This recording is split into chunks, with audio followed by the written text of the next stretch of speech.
Hi, we're gonna have a look at doing just a real quick, real simple and easy tree today. I'm gonna start off using blue, but you could use Payne's gray. This is indigo. You could use any color that you want. I'm using, I think this is a 5 or 6 round watercolor brush. You could really use anything that you want. We're gonna start from the trunk. We're not gonna draw in the root, paint in the roots or anything right now. We're just gonna start putting in the trunk and putting in some, cranky kind of branches, just like that. Just with the indigos, sort of indicate where it is that you think a branch should be, or, how jagged maybe you think it should be. Try to keep in mind, trees always get smaller as they go up, obviously. And yeah, we're just going to put this in with some really light indigo. Just like that. Don't, just kind of keep it loose, kind of free. This is all background, obviously. This is not going to be how dark it's going to be when it's completed. Yeah, there you go. Okay, so I'm going to take a little bit more of this and very thinly just sort of begin to, indicate where some branches might be. You go up as high as you want to. This is your tree, so. The great thing about trees is it's hard to be wrong. It really is. I mean, it's hard to, as much as we think, there's always a wrong or a right. I think I can probably show you. You could paint a tree and say, oh, it doesn't look realistic, and I could probably go out and find a tree that has those types of branches or whatever it might be. So we're trying to just make this a little, bump up the pigment here a little bit. Okay, so don't worry about whether or not you can see all the branches or anything now. Remember, this is all just sort of background for what it is that we're going to do. I'm going to punch up the amount of pigment here now and just sort of put in some roots where I think there might be a root or two on the ground here. That's not looking too bad at all. I love how that's sort of all bleeding together there, giving me some of these great variation.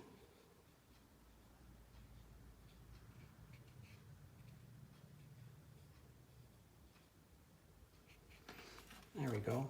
All right, so start to put in some smaller branches there if you like right now, but really I'm going to take my smaller brush here. I believe this is a number 4 watercolor brush, and I'm just going to put some. This is yellow ochre, so it'll sort of stand as its own brown if you wanted it to. But when it touches this,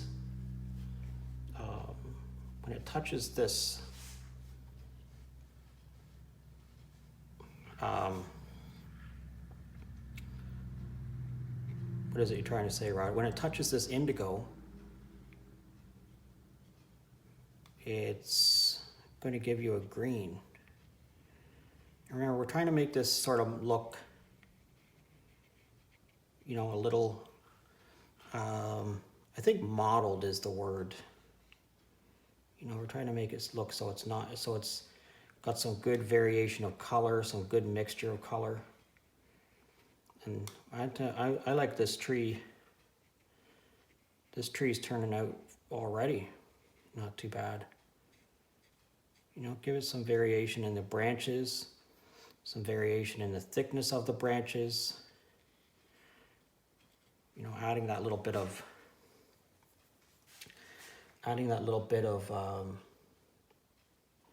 what are you trying to say, Rod? Do you ever have this problem? I always think of it like as a senior's moment, but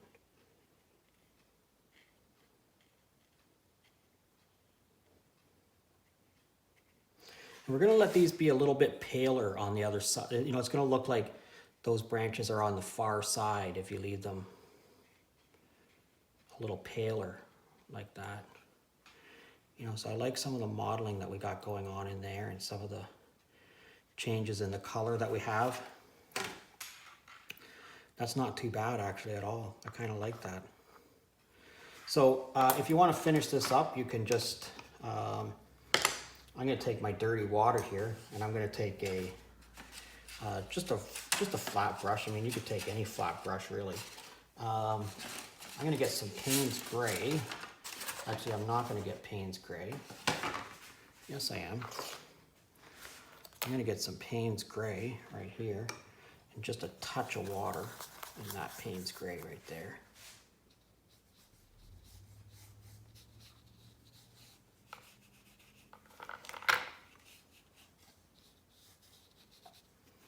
And I'm going to wet that a little bit.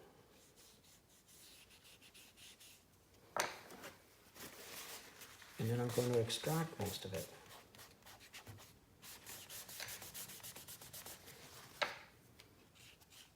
Because I just want it to look like a shadowy, bit of shadow on the ground.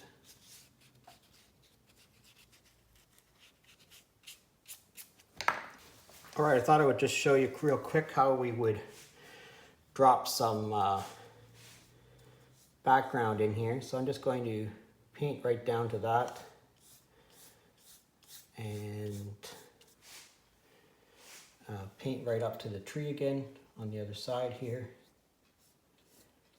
And this paint is sat here for quite a while, so it might bleed, but that's perfectly fine. So I'm going to get a little bit of this indigo again, and we're going to put it in kind of a pretty straight line across there. And it looks pretty intense, but I just wet that all, so if we tip this up, we should get that all to bleed. Probably gonna bleed. That's kind of starting to look all right there, doesn't it?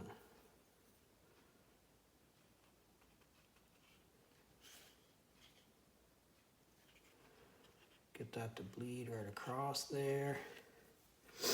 And I think we're going to take some of this right out with the dry brush. Just take that right out, let that bleed. You see this is bleeding pretty good right here. Take that right out. And if you want to bleed more,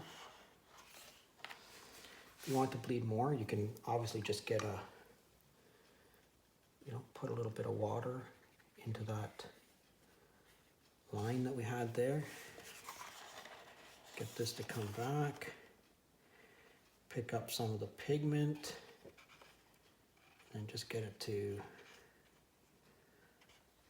bleed in whatever direction it is that you want it to bleed into. Put a little bit more. Put a little bit more pigment in there. Just like that, and then you can kind of start to control some of the bleed,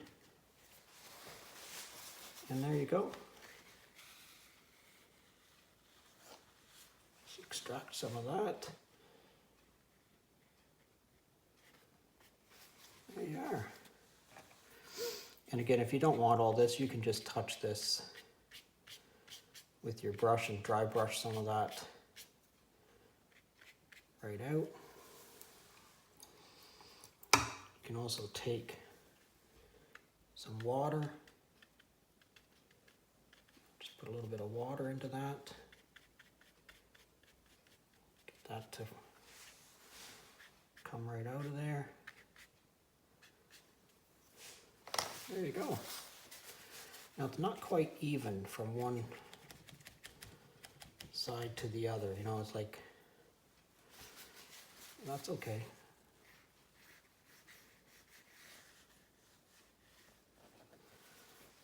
Just looking for some sort of misty background going on in there, and that's fine.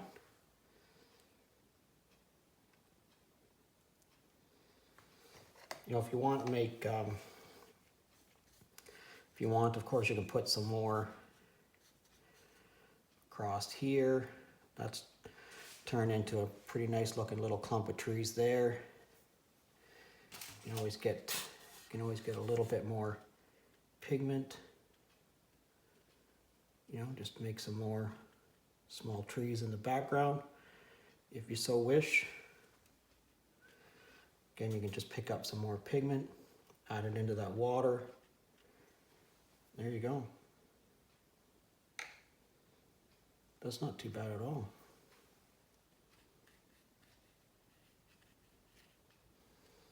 Put a little bit more pigment in there. And there you go. All right, so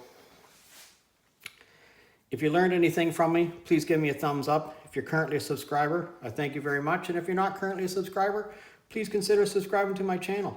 I hope you have a great day painting, and we'll see you again next time.